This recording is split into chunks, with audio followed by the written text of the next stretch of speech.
Part 3. Questions 21 to 35. In this part, you will hear 3 talks, lectures or conversations. The talks, lectures or conversations will not be repeated. There are 5 questions for each talk, lecture or conversation. For each question, choose the right answer. A, B, C or D. Questions 21 to 25 refer to the following professor's lecture. First, take some time to read the questions 21 to 25.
So I really appreciate your talking with me about this. Well, I was concerned.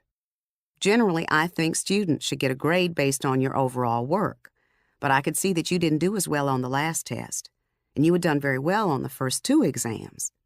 I know, I was right in the middle of moving out of my dorm at the end of the semester, and that was my last exam. Normally I wouldn't ask to take an incomplete, but I just didn't feel that a lower grade really represented my work. I agree. But again, I don't usually like to do change of grade forms. Okay, I understand. So, well, I was thinking, perhaps if you want to do an extra credit project, let's say something that will help you pull your grade back up to an A-. I can do that. Look, it's so important that I maintain very good grades. My financial aid package requires that I do. I can understand that. So what should I do? Okay, here's the deal. You write a 5-page paper on Shakespeare's worst play, and I mean you have to have read all of them to decide what his worst play was. And tell me why you think so. Wow, that's... You want to get that change of grade, right? Right, yeah, of course. Fine. So you'll have 2 weeks to write this paper. Shouldn't take you too long if you've done your reading. Oh, I have. I've read all the plays, and I think I know which one I'm going to choose. Fine, don't tell me. Surprise me. I will. So, what happens if I do a good job on the paper? Then I will fill out the forms for a change of grade. It takes a few weeks after that, but the new grade should go on your transcript afterwards. Okay, I guess I will have to go to the library over semester break. Thanks for your understanding.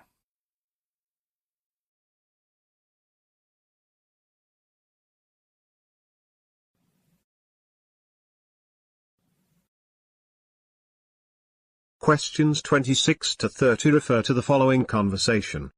First, take some time to read the questions 26 to 30.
Hi, I really need your help. I've got to prepare for a presentation, and I haven't got a clue about how to do a visual slideshow. Well, that's why we're here. We have tutors who know all the word processing and presentation programs. Do you know what presentation viewer program you want to use? I have no idea. Which is best? That depends on what you want to do. Is your presentation just text, or do you want to use visuals with all the bells and whistles? You mean like images and graphics and things that move around on the screen? Exactly. You can include sounds or video too. Yes, absolutely. The better it looks, the better I hope my grade will be. Oh, I think it's important that a presentation look good, but you have to have the substance too. I guess so. You know what I mean. If you have a good foundation for your presentation, you'll be fine. Oh, right. Anyway, I would advise you to use this presentation viewer program because it's pretty intuitive. You can figure it out as you go along. I've never really tried it. After your tutorial, I think you'll find it's pretty simple. Speaking of which, when do you want to schedule your tutoring session? As soon as possible. My presentation is next week, and I'm nervous about speaking in front of other people anyway. It would be bad if I had no time to practice using the program. That's true. So then how about tomorrow at 2 p.m.? Bring your outline. Great. I'll do that. Can I bring my laptop with me? Sure. See you then.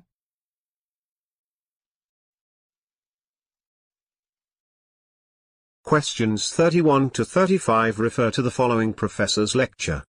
First, take some time to read the questions 31 to 35.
With unemployment rampant in the economic depression of the 1930s, the government established a program to put people to work. It was called the Works Progress Administration, or WPA. The WPA funded the construction and maintenance of schools, parks, and highways.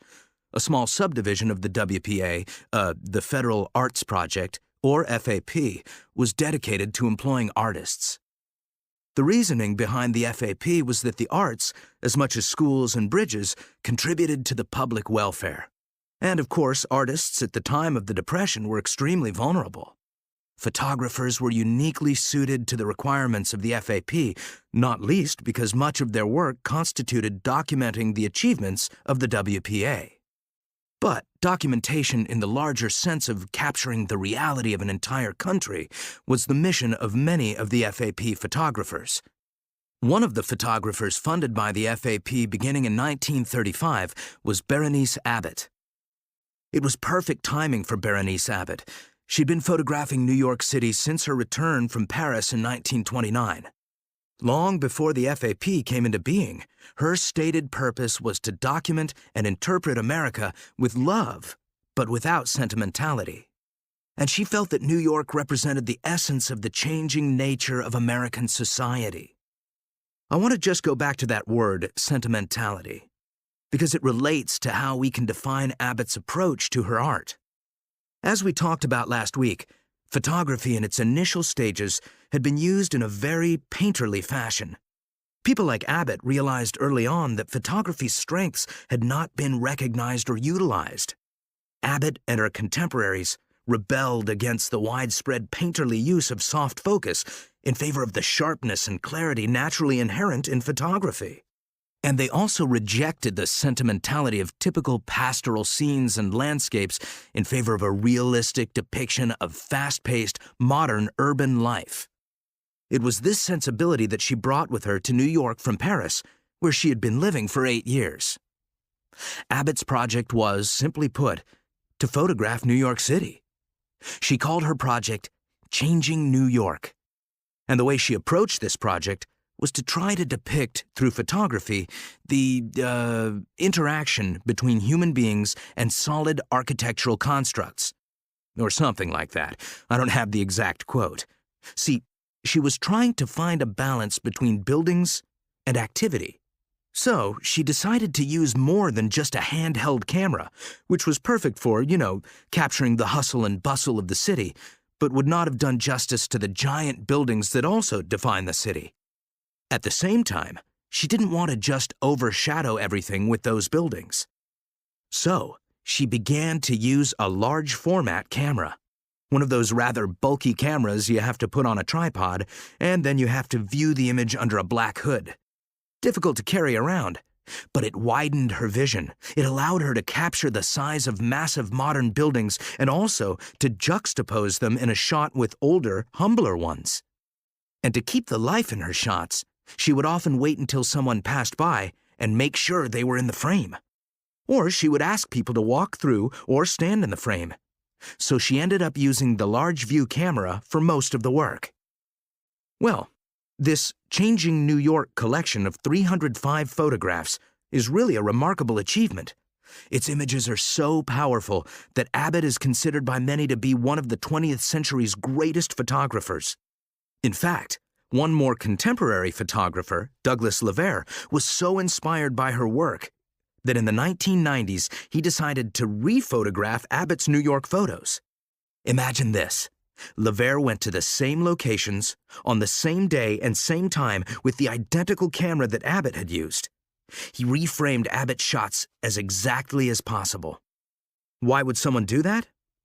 I have to admit, when I first heard about this, I was skeptical of one artist copying another so completely.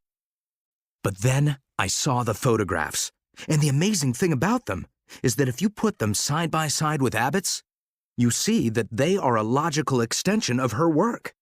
They take you even deeper into the contrast between the old and the new that Abbott so expertly revealed in the 1930s.